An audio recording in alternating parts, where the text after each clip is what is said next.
Digital ലോകത്ത് കേരളത്തിൽ നിന്നും വിപ്ലവം സൃഷ്ടിച്ച ഒരു സംരംഭത്തിന്റെ പേര് പറഞ്ഞാൽ കണ്ണും പൂട്ടി ആദ്യം പറയുന്ന പേര് കരിക്കെന്നായിരിക്കും. കരിക്കിനെ പോലെ ഡിജിറ്റൽ ലോകത്ത് അത്ഭുതങ്ങൾ സൃഷ്ടിച്ച മറ്റൊരു എന്റർടൈൻമെന്റ് പ്ലാറ്റ്ഫോം ഇല്ല എന്ന് തന്നെ പറയാം. എന്നാൽ ഇന്ന് ആ കരിക്കിന് പ്രേക്ഷക പിന്തുണ വലിയ രീതിയിൽ കുറയുന്ന കാഴ്ചയാണ് കാണുന്നത്. എന്താണ് കരിക്കിന് സംഭവിച്ചത്? നമുക്ക് പരിശോധിക്കാം. അതിനാദ്യം കരിക്കിന്റെ തലവനായ നിഖിൽ പ്രസാദിലേക്ക് പോകണം. കൃത്യമായ പ്ലാനോടുകൂടി വർഷങ്ങളെടുത്ത് തയ്യാറാക്കിയ ഒരു പ്രൊജക്ടിനെ മുൻനിർത്തിയാണ് നിഖിൽ പ്രസാദ് കരിക്ക് എന്ന സംരംഭം ആരംഭിച്ചത്. അതിൽ അദ്ദേഹം എടുത്തു പറഞ്ഞൊരു പോയിന്റ്, ഇന്ത്യയിൽ ഏറ്റവും കൂടുതൽ സ്മാർട്ട് ഫോൺ ഉപയോഗിക്കുന്നവർ ഉള്ളത് കേരളത്തിലാണെന്നും കരിക്കിന് മുമ്പ് മറ്റൊരു എന്റർടൈൻമെന്റ് കോണ്ടന്റ് ക്രിയേറ്റേഴ്സ് അല്ലെങ്കിൽ അത്തരം ഒരു പ്ലാറ്റ്ഫോം കേരളത്തിൽ സജീവമല്ലാത്തതുമാണ് കരിക്ക് എന്ന ചിന്തയിലേക്ക് എത്താൻ കാരണമായതെന്നാണ്.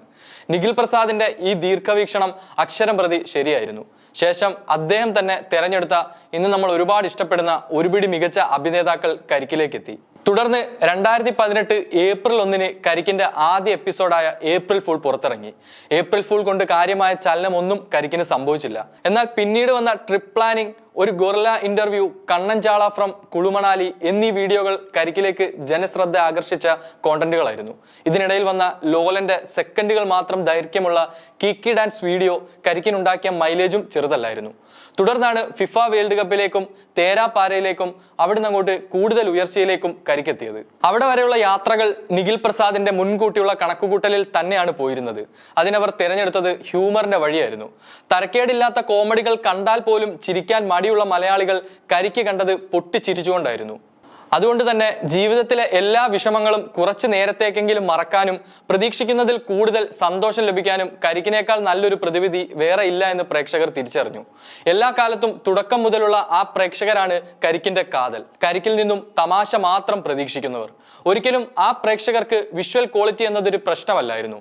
അതുല്യരായ നടന്മാരുടെ ക്യാമറയ്ക്ക് മുമ്പിലുള്ള സ്വാഭാവിക പെരുമാറ്റം മാത്രം മതിയായിരുന്നു. അതിൽ തന്നെ പ്രേക്ഷകർക്ക് വേണ്ടതെല്ലാം തന്നെ ഉണ്ടായിരുന്നു. അരമണിക്കൂർ കണ്ടന്റ് ആയാലും 10 മിനിറ്റ് കണ്ടന്റ് ആയാലും ഇറങ്ങുന്ന വീഡിയോകൾക്കെല്ലാം സിനിമകൾക്ക് പോലും ഇല്ലാത്ത റിപ്പീറ്റ് വാല്യൂ കരിക്ക് ഉറപ്പ് നൽകാറുമുണ്ടായിരുന്നു. പിന്നീട് 2 വർഷങ്ങൾക്ക് ശേഷമാണ് കരിക്ക് വിഷ്വൽ മേക്കിംഗ് ക്വാളിറ്റിയിൽ മാറ്റം വരുത്തിക്കൊണ്ടെത്തുന്നത്. കൊറോണ പിടികൂടിയ വർഷമായ 2020 ഓഗസ്റ്റ് മാസത്തിൽ പുറത്തിറങ്ങിയ തിരുവോണം എപ്പിസോഡിലൂടെയായിരുന്നു കരിക്ക് മാറ്റത്തിന് തിരികൊളുത്തിയത്. എന്നാൽ ആ മാറ്റം ആദ്യഘട്ടത്തിലേതുപോലെ വിപ്ലവകരമായ ഒരു മാറ്റത്തിലേക്ക് പോയില്ല. പഴയകാല കരിക്ക് വീഡിയോകൾക്ക് ഗംഭീര മേക്കിംഗ് ക്വാളിറ്റി ഒന്നും ഉണ്ടായിരുന്നില്ല. യൂട്യൂബിൽ നിന്നും ലഭിക്കുന്ന മ്യൂസിക്കിൽ നിന്നുമുള്ള BGM, ഷോർട്ട് ഫിലിം ക്വാളിറ്റിയുള്ള ക്യാമറയും സിനിമോട്ടോഗ്രാഫിയും ഒക്കെയുള്ള പ്രൊഡക്റ്റ്. എന്നാൽ തിരക്കഥയും സംഭാഷണവും അയലത്തെ വീട്ടിലെ പയ്യന്മാരെ സ്ക്രീനിൽ കൊണ്ടുവരുന്ന തരത്തിലുള്ള കഥാപാത്ര സൃഷ്ടികളും പ്രായഭേദമന്യേ എല്ലാവരെയും കരിക്കിലേക്ക് അടുപ്പിച്ചു.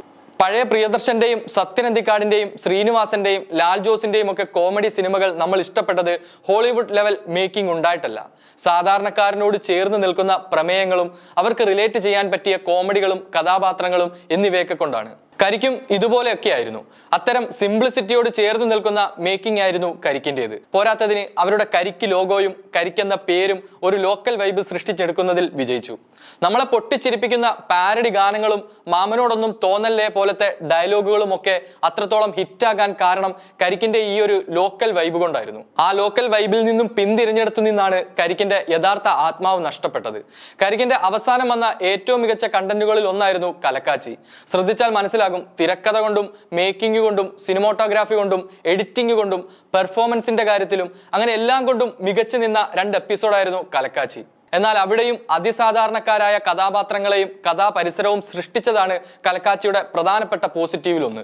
കോമഡിയുടെ കുറവും മുന്നോട്ട് പോകും തോറും പ്രേക്ഷകരെ ഹുക്ക് ചെയ്യാൻ കഴിയാത്ത കഥയുമായി ബന്ധമില്ലാത്ത ടൈറ്റിലുകൾ വന്നതും കരിക്കിന് പ്രേക്ഷക പ്രീതി കുറയ്ക്കുന്നതിന് കാരണമായി. മേക്കിംഗ് ക്വാളിറ്റി മുന്നിൽ കണ്ട് സീരിയസ് കോണ്ടന്റുകൾ ഇറക്കി. എന്നാൽ കരിക്കിന്റെ ട്രേഡ് മാർക്ക് എന്ന് പറഞ്ഞാൽ അതെന്നും കോമഡിയായിരുന്നു.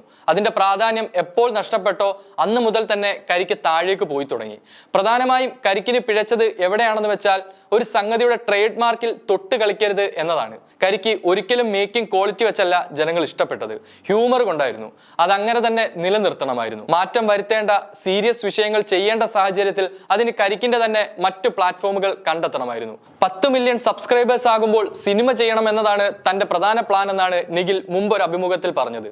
എന്നാൽ അവിടേക്ക് തിരിയുന്നതിന് മുൻപ് തന്നെ നിഖിൽ പ്രസാദ് കരിക്കിനൊരു റീഇൻട്രൊഡക്ഷൻ നടത്തേണ്ടത് വളരെ അനിവാര്യമായ കാര്യമാണ്.